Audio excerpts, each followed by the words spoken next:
Buonasera. In questo periodo si parla molto di pace. Perché? Perché da più di un mese ormai è iniziata una terribile guerra in Ucraina e quindi la pace, i discorsi sulla pace sono tornati più che mai di attualità, collegati alla guerra. Vogliamo parlare anche noi di pace. Ovviamente siamo sensibili alla pace terrena, alla speranza che la guerra prima o poi si tramuti in tregua, in armistizio e poi in una vera pace duratura. Ma non è certo di questo che vogliamo parlare, o perlomeno non ne vogliamo parlare in modo diretto. Ne parliamo in altri termini, ne parliamo in termini biblici, evangelici, partendo proprio dalla parola pace e leggendo due brani dal Vangelo secondo Giovanni. Il primo lo scegliamo dal capitolo 14, dal versetto 27 al versetto 27. Questo è un contesto in cui Gesù è ormai vicino agli ultimi momenti della sua vita, del suo ministero terreno, e sta in pratica salutando i discepoli prima di essere catturato, torturato, crocifisso e prima di risuscitare e ascendere al cielo, come ci racconta il Vangelo nella sua parte finale. Ebbene, poco prima allora di questi terribili momenti finali, ma anche gloriosi ovviamente, dicevamo con la risurrezione, Gesù dice ai discepoli, Giovanni 14, 27, io vi lascio la pace, vi do la mia pace. Io ve la do non come la dà il mondo. Il vostro cuore non sia turbato e non si spaventi. Gesù lascia ai discepoli la pace. Dice una cosa che dobbiamo sottolineare però, attenzione, non è proprio come la pace del mondo, è qualcosa di diverso, parleremo di questo oggi. E poi li consola, li esorta dicendo non siate turbati nel vostro cuore, non abbiate paura, non spaventatevi. Alla fine del capitolo 16, al versetto 33, è proprio l'ultimo versetto del capitolo 16 di Giovanni, Gesù dice: vi ho detto queste cose, tutti i discorsi che adesso noi non leggiamo, ma che Gesù ha fatto ai discepoli, affinché quindi con lo scopo che voi abbiate pace in me, con lo scopo che abbiate pace in me, affinché abbiate pace in me. E poi dice: nel mondo avete tribolazione, avrete questa tribolazione, sofferenza.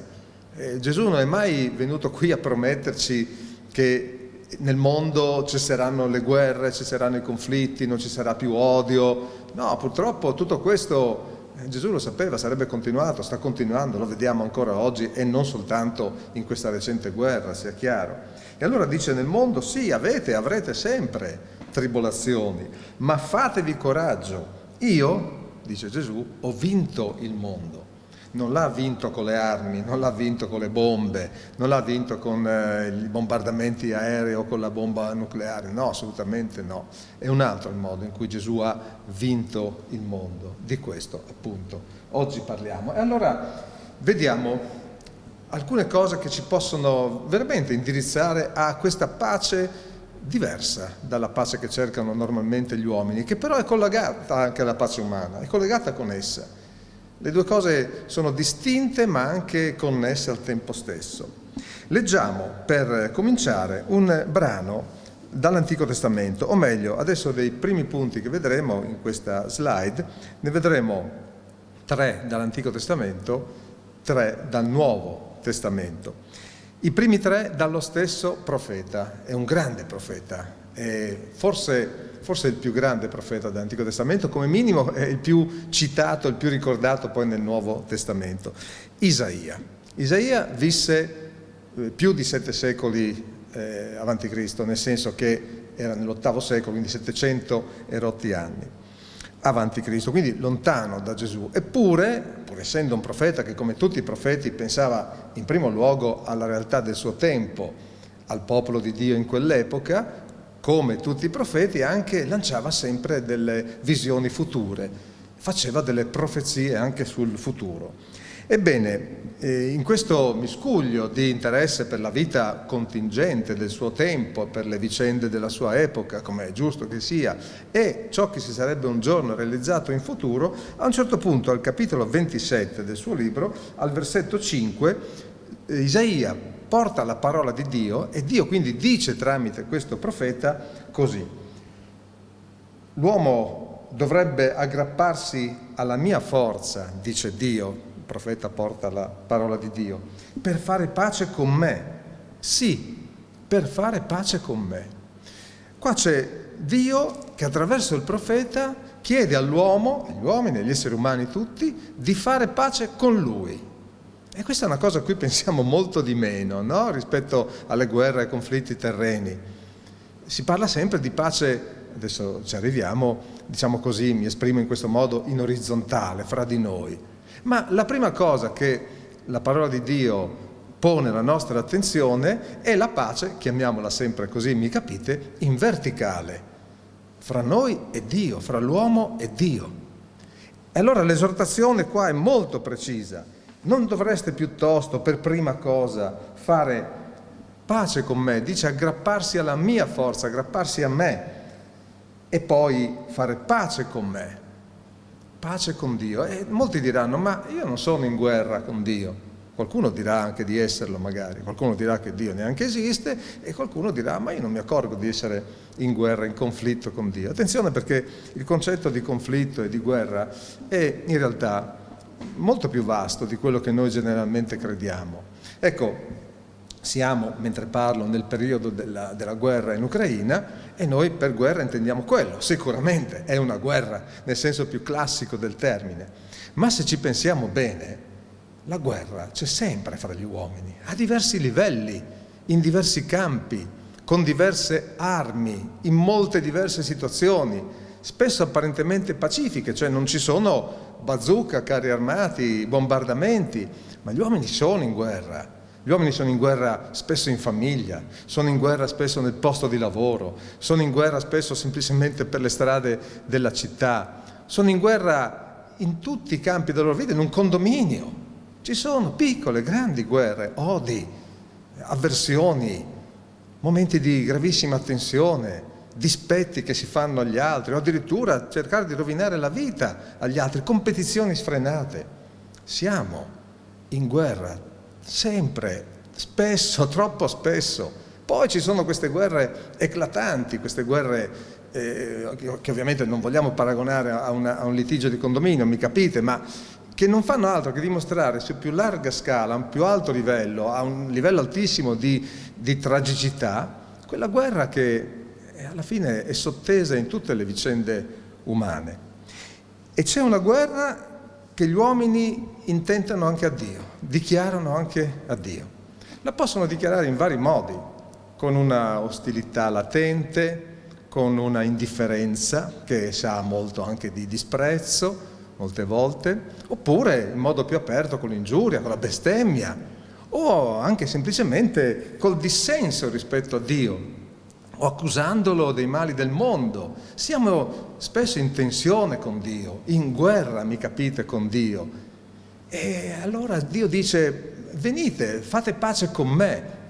La Sacra Scrittura è qui per questo, per farci capire chi è veramente Dio, per farci capire il suo volere, la sua, diciamo così, ci esprimiamo in termini umani, la sua personalità, i suoi desideri, il suo piano per noi, il suo progetto nella storia, per farsi conoscere e perché ci si possa riconciliare con Lui. Pensateci bene, pensateci e pensiamoci tutti, quanta guerra dichiariamo spesso nella nostra vita a Dio, apertamente o no, in modo implicito o in modo esplicito. Ma questa è una realtà che c'è. E al popolo di Israele Isaia diceva, portando la parola di Dio, fate pace con me. No? Quindi Dio diceva per mezzo di Isaia, fate pace con me.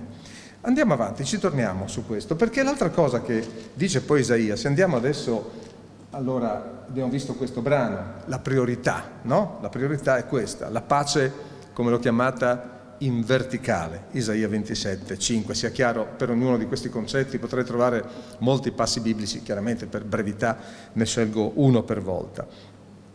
E se c'è pace in verticale, ecco che arriviamo al secondo punto, questo dice la Sacra Scrittura, c'è un effetto bellissimo, sorprendente.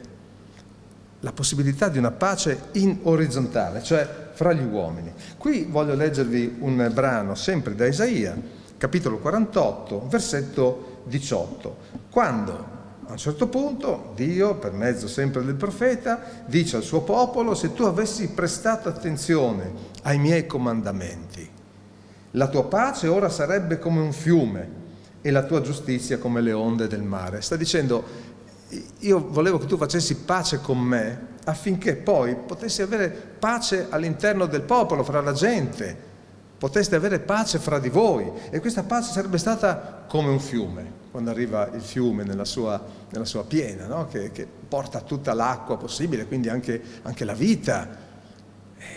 Il fiume, l'immagine del fiume penso che sia chiarissima, no? Arriverebbe giù come un fiume questa pace, e addirittura la giustizia che segue o che accompagna, sempre la pace deve accompagnarla, come le onde del mare. Allora, se osserviamo i comandamenti di Dio, se ci poniamo innanzitutto in relazione con Lui, e fare pace con Dio vuol dire anche sapere cosa Egli desidera, vuole, comanda, e attenersi a quello che Dio vuole.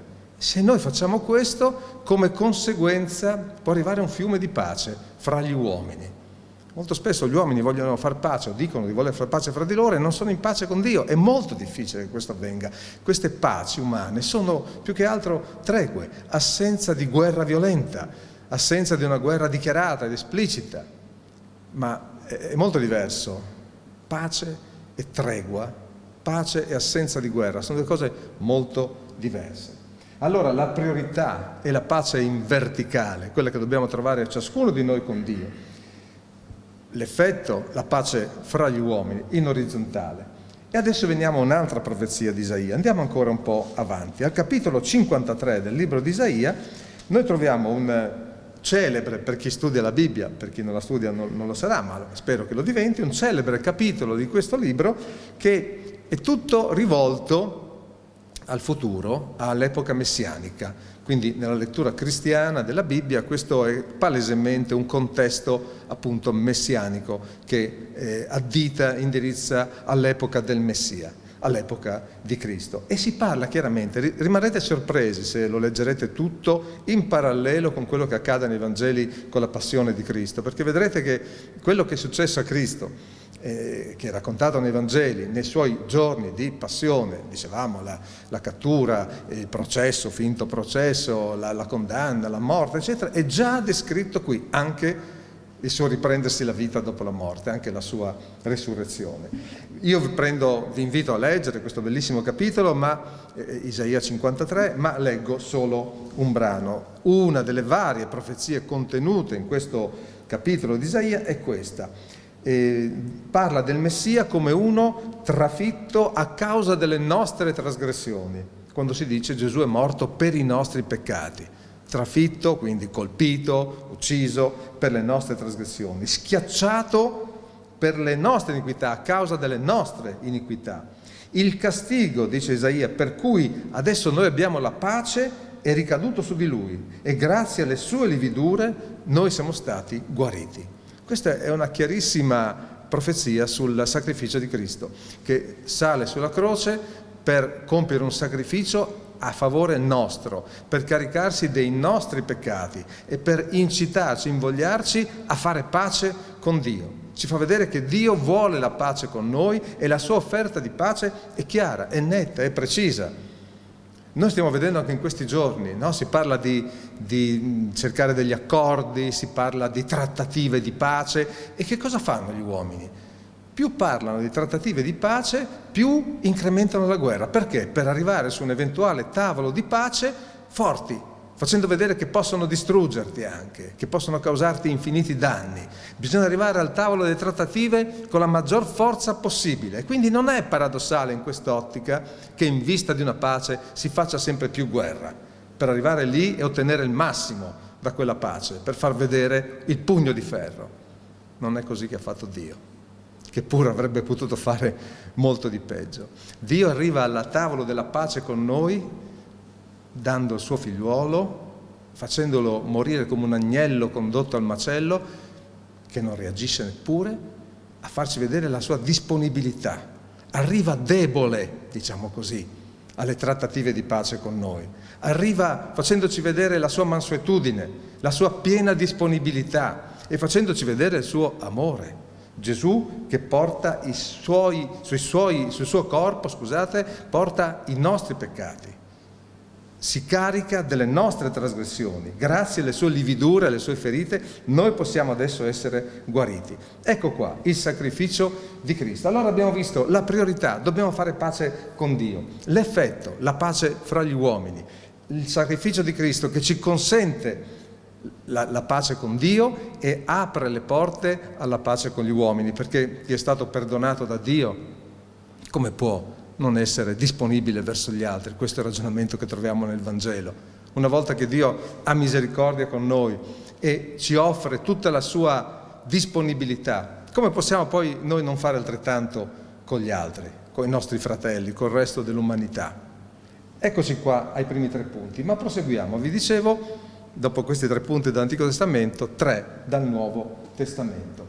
Uno lo prendiamo dalla seconda lettera dell'Apostolo Paolo scritta ai cristiani di Corinto.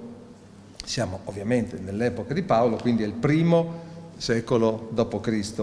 L'Apostolo Paolo scrive a questi fratelli in Cristo nella chiesa di Corinto, quindi ai Corinzi, e a un certo punto, nel brano che vedete indicato, dice così: questi erano cristiani, quindi era gente che si era convertita, in particolare in questo caso dalle religioni pagane al cristianesimo. E Paolo dice qua: noi apostoli facciamo da ambasciatori, da portaparola, no? di Cristo, come se Dio esortasse per mezzo nostro. E aggiunge questo: noi vi esortiamo per amore di Cristo, siate riconciliati con Dio.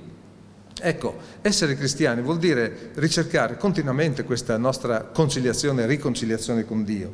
La cerchiamo nel momento in cui ci convertiamo, quando una persona si converte cerca questo, la conciliazione con Dio, il fare pace con Lui, entrare in comunione con Lui, ma poi è qualcosa che va ricercato giorno per giorno nella nostra vita. Siate riconciliati con Dio, perché Egli ha fatto essere peccato per noi colui che non ha conosciuto peccato. Cristo, che era senza peccato, è stato fatto peccato. Un'espressione un po' strana, ma vuol dire ha preso, come leggevamo in Isaia, tutti i nostri peccati su di Lui, come se fosse Lui i nostri peccati. E dice affinché noi potessimo diventare giustizia di Dio in Lui. Vi ricordate prima pace e giustizia?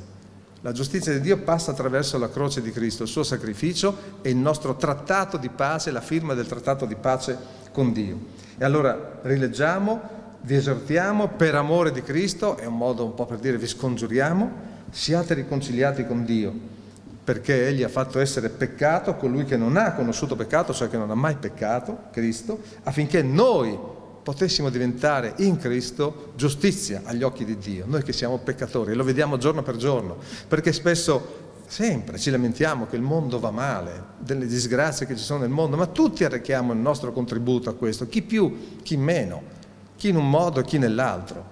Ovviamente ci sono differenze fra gli uomini, ci mancherebbe altro, ma come diceva Gesù, chi è senza peccato scagli la prima pietra.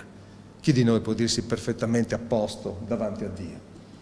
Proseguiamo, andiamo al Vangelo di Marco, al capitolo 9 e al versetto 50. Qua vediamo l'esortazione che viene fatta ai discepoli. Scusate, ho sbagliato un attimo aprire. Marco 9 al versetto 50.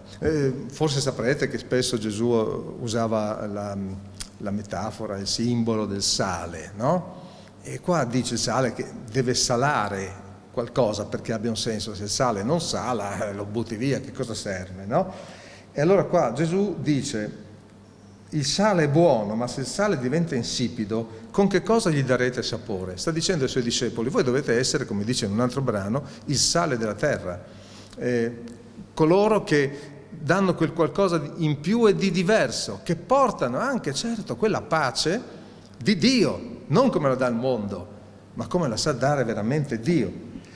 E poi conclude con questa esortazione per i discepoli: abbiate sale in voi stessi, date un senso alla vostra vita, a voi stessi, al vostro rapporto con Dio, al vostro rapporto con gli altri, e quel qualcosa di più e di meglio.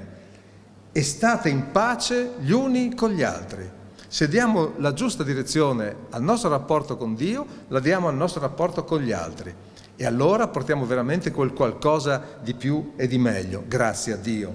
E possiamo stare in pace gli uni con gli altri. Ma vedete ancora quali sono le priorità e qual è poi l'effetto di queste priorità. Quindi questa è l'esortazione per i discepoli. Pensiamo quante volte nella storia cristiani si sono ammazzati con altri cristiani. Sta succedendo ancora, no? Gente che dice di essere cristiana, addirittura ci sono capi di Stato, come è sempre successo nella storia, che citano il Vangelo per andare in guerra e ammazzare altri. Ma insomma, stiamo arrivando veramente al paradosso se pensiamo al Vangelo, ma è sempre stato così. È sempre stato così. Io sento dire spesso in questo periodo, ma nel 2022 ancora a sentire parlare di guerra in Europa. Tutti con questa frase, nel 2022, come se il 2022 fosse un anno magico, come se, non so perché, dopo millenni che gli uomini ci fanno la guerra, nel 2022 questo doveva smettere, doveva cessare. Bello, sarebbe bello, certo. Ma se non facciamo pace con Dio, le guerre continuano e gli uomini per lo più non sono in pace con Dio e quindi neanche fra di loro.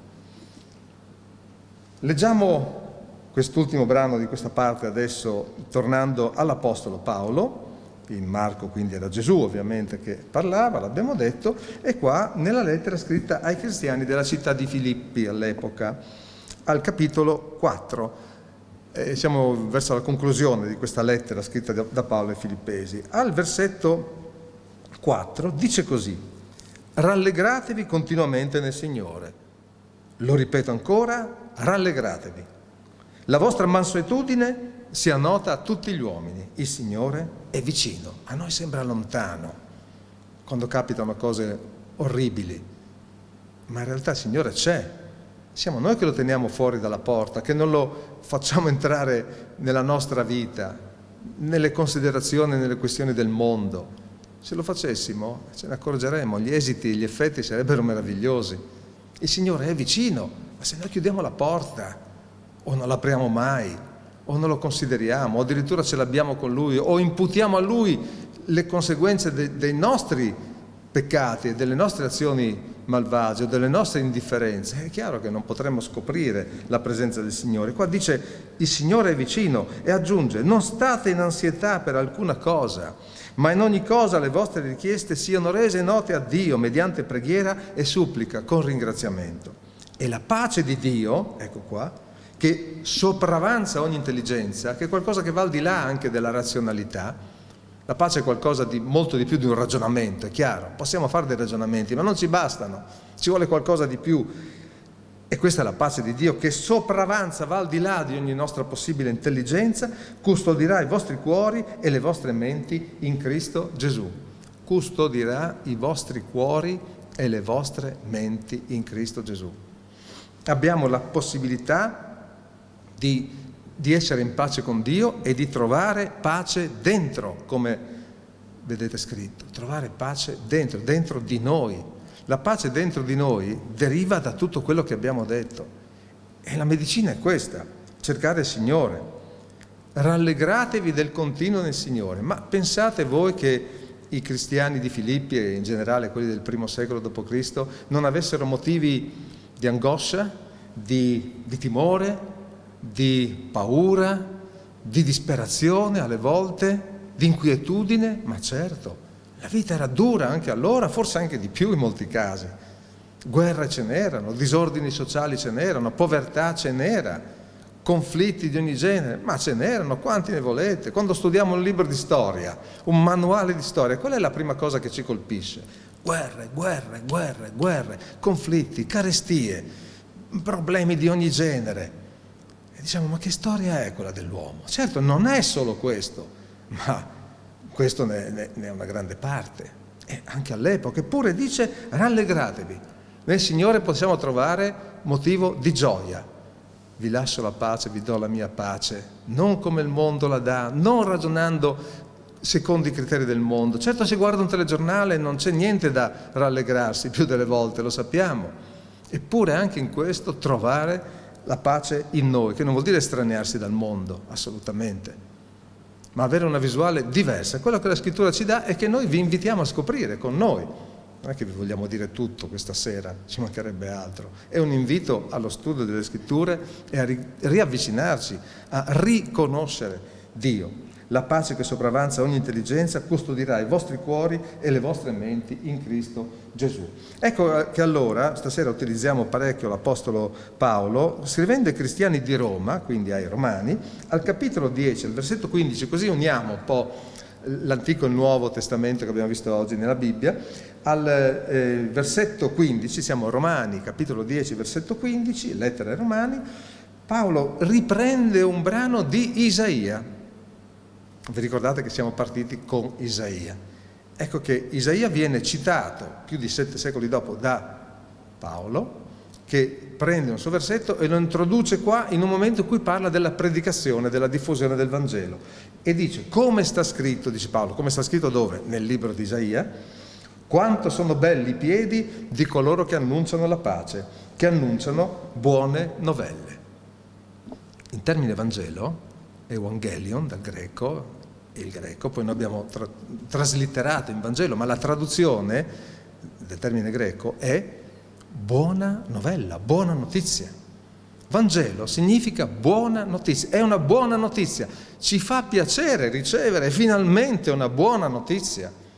Quando vediamo un telegiornale, siamo lì agonizzanti fra catastrofi di ogni tipo, eccetera, non vediamo l'ora, cioè, ma ci daranno una buona notizia, me la daranno. Difatti poi ogni tanto alla fine dei telegiornali mettono la notiziola un po' così di curiosità o di una cosa, proprio per alleggerire un po'. Ma qui c'è una grande buona notizia, la buona notizia del Vangelo. Come sono belli i piedi di coloro che annunciano la pace. Chiaro, si andava in giro soprattutto camminando o con mezzi che non sono quelli di oggi. Oggi potremmo dire anche come sono belli i tasti o come sono belle le macchine da presa di coloro che annunciano il Vangelo. Insomma, tutti i mezzi che possiamo utilizzare per portare il Vangelo sono belli, sono grandi, sono importanti. E dice di quelli che annunciano la pace, ma abbiamo capito che pace, che annunciano buone novelle, la buona novella, la buona notizia del poter fare pace con Dio ed essere in pace fra gli uomini e avere pace dentro di noi. Concludiamo con questi brani. Uno lo prendiamo dal Vangelo di Matteo. Credo che tutti, prima o poi, abbiate sentito questa frase che adesso leggiamo, questa beatitudine che Gesù esprime e dà. Al capitolo 5 del Vangelo di Matteo, versetto 9, dice: beati coloro che si adoperano per la pace, perché saranno chiamati figli di Dio. Beato chi lavora per la pace. Innanzitutto beato chi divulga il Vangelo, chi porta la parola di Dio, chi lo fa con le parole, ma ovviamente con gli atti, concretamente. Beato chi fa questo, pensando sempre in tutte le situazioni, innanzitutto al nostro rapporto con Dio. È bellissimo aiutare una persona per aiutarla fino a se stesso, ci mancherebbe altro, non stiamo sminuendo ogni buon atto umano, ma se vogliamo andare alla radice delle cose, dobbiamo sempre vedere che rapporto quelle persone, anche quelle che si aiutano, hanno con Dio se vogliamo che la pace sia vera e duratura. Altrimenti un domani potremo avere un'altra guerra o continueremo a avere qualche tipo di guerra. Appena qualche interesse andrà in conflitto, appena ci sarà qualche motivo di attrito, appena passerà il momento dell'emotività e della generosità istintiva. Dopo però, quando cominciano a cozzare gli interessi, per qualche motivo, la pace svanisce, se ne va. Perché? Beati coloro che si adoperano per la pace. E concludiamo con questo brano tratto dall'Apocalisse, dall'ultimo libro del Nuovo Testamento, al capitolo 6, al versetto 4. Qua abbiamo la famosa apertura dei sigilli, no? Nel libro dell'Apocalisse, che sono i guai e le calamità che toccano la terra per non avere pace con Dio. E si dice a un certo punto, qua ci sono le immagini dei cavalli, il cavallo bianco, il cavallo rosso, il cavallo nero, il cavallo giallastro. Dice a un certo punto: uscì fuori un cavallo rosso e a colui che lo cavalcava fu dato di togliere la pace dalla terra, affinché gli uomini si uccidessero gli uni gli altri, e gli fu data una grande spada. Certo, nell'Apocalisse noi troviamo questo, poi troveremo la vittoria di Cristo, ma non vogliamo fare un corso sull'Apocalisse oggi. Però questo è sempre stato detto e predetto. Come vi dicevo all'inizio, Gesù non ci ha mai illusi di un mondo senza guerre. Ma perché? Non perché Dio non lo voglia, ma perché gli uomini non cercano Dio, non sono in pace con Dio. E allora il cavallo rosso, rosso sangue, il cavallo rosso, ha questo potere di togliere la pace dalla terra. Ha questo potere di far sì che gli uomini si uccidano gli uni gli altri, si uccidano fisicamente, ma si uccidano a parole, si uccidano con gli sguardi, si uccidano in mille modi, con l'oppressione, con l'approfittamento, affinché gli uomini competano fino alla morte fra di loro. E gli fu data una grande spada. C'è questa grande spada che incombe sul nostro mondo, ma abbiamo dato una buona notizia. Abbiamo cominciato a dare questa buona notizia.